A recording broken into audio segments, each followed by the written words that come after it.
Hello everyone. Welcome to our exciting English grammar lesson. Today, we're going to unlock the secrets of three very common, but super important words, a and the. These are called barticles, and by the end of this video, you'll be a pro at using them. Whether you're in Class 6 or Class 11 or anybody interested in learning English, understanding articles is crucial for speaking and writing English correctly and confidently. They might seem small, but they make a big difference in how clear and precise your sentences are. So, grab your notebooks, and let's dive in. So, what exactly are articles? Think of them as little helper words that always stand right in front of a noun. They give us a tiny hint about that noun. They tell us if we're talking about something very specific, something unique, like the book I read yesterday, or something general, like my book, meaning any book from a collection. In English, we only have three articles, a and the. We divide them into two main categories, indefinite articles and definite articles. Let's explore each one. Let's start with the indefinite articles, a and an. The word indefinite means not specific or not particular. It means a one of many dot. So, when we use a or an, we're talking about any one item from a group, not a specific one that everyone already knows about. It's like saying one of these without pointing to a particular one. For example, if I say, I want a cookie, I'm not talking about a specific cookie, just any cookie that's available. Or I need an eraser, any eraser will do. First up, a. We use a before singular, countable nouns that begin with a consonant sound. This is super important, it's about the sound the word starts with, not just the letter. Letters like B, C, D, F, G, H, J, K, L, M, N, P, Q, R, S, T, V, W, X, Y, Z usually make consonant sounds. Look at these examples, a cat, a dog, a book. All of these words start with clear consonant sounds. Now, here's a common tricky one, a university. Even though a university starts with the vowel letter U, the sound it makes is EO, which is a consonant sound, just like yacht. So, we say a university, not at an university. Next, an. We use an before singular, countable nouns that begin with a vowel sound. The vowel sounds are typically made by the letters A, E, I, O, U. But again, remember, it's the sound that matters most. For example, an apple, an elephant, an umbrella. These all start with clear vowel sounds. And here's another interesting case, similar to a university, an hour. The word hour starts with the letter H, which is a consonant. However, the H in hour is silent, and the word starts with the vowel sound though. So, we say an hour, not the hour. The same applies to an honest person or an honor. Let's do a quick recap for the and an. Remember this golden rule, it's all about the sound. Use a when the word starts with a consonant sound. Use and when the word starts with a vowel sound.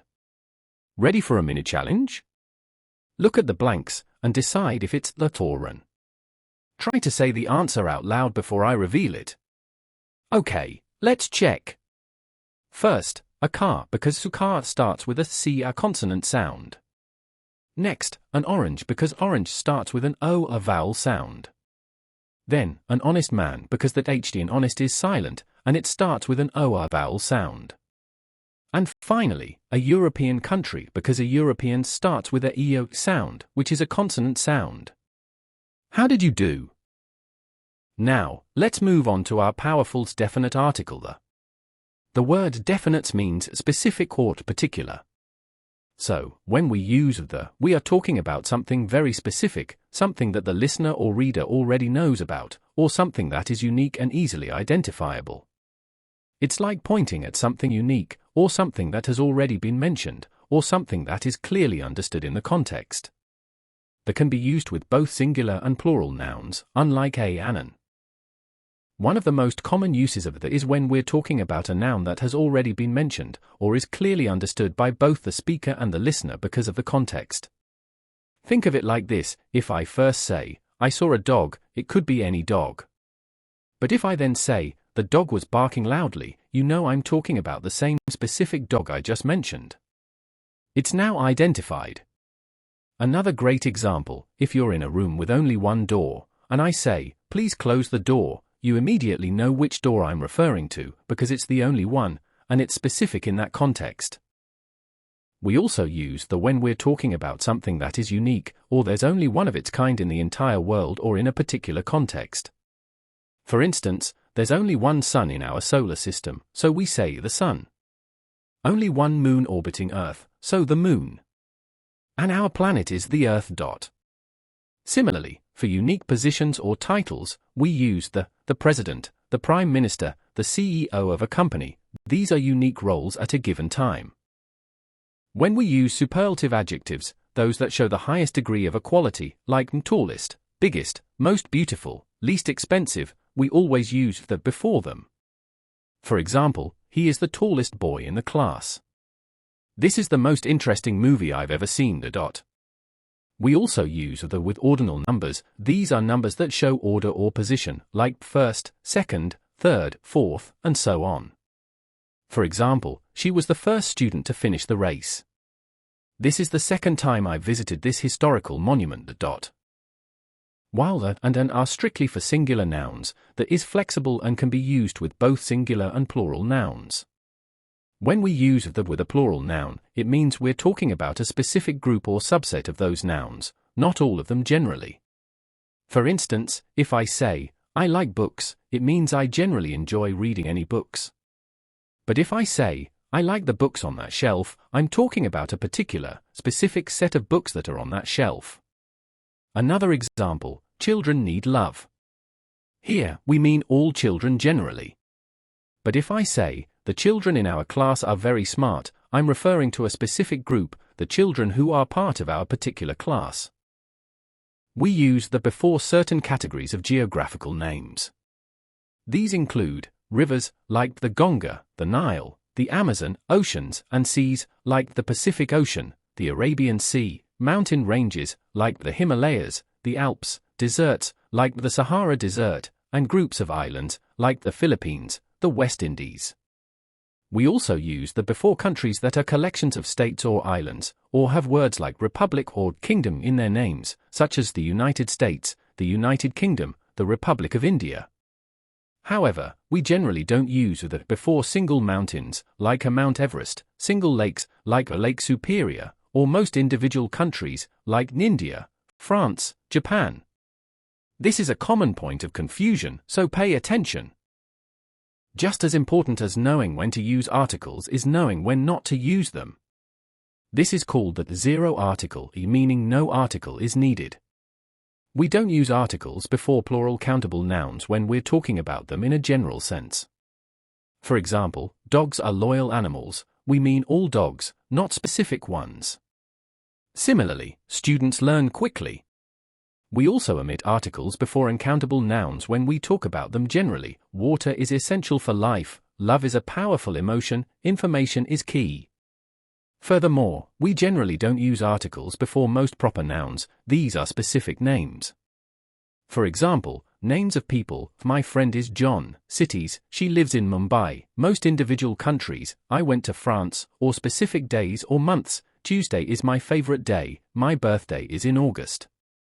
And finally, no articles before names of languages, I am learning Spanish, school subjects, science is fun, sports, I enjoy basketball. Or meals, let's have dinner.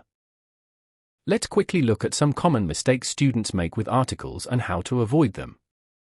Mistake 1, forgetting to use an indefinite article when introducing a new singular countable noun. Remember, I saw a cat.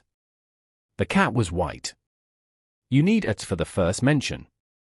Mistake 2, confusing were and an. Always remember to listen to the sound the word starts with, not just the letter. It's an honest person, not an honest person. Mistake 3, omitting the for unique items. Always the sun, the moon, the earth. Here are some quick tips to help you remember. For the and than, always think a vowel sound or consonant sound. For the, think a specific or already known. And remember that zero article for general plural and countable nouns and most proper nouns. Alright, it's time to test your knowledge. I'll show you some sentences with blanks. Your task is to fill in a, an, the, or x if no article is needed.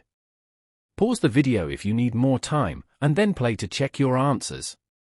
The answer for 1 is, a cat sat on the mat. First, any cat, then the specific mat it's on. The answer for 2 is, she wants an apple. Apple starts with a vowel sound.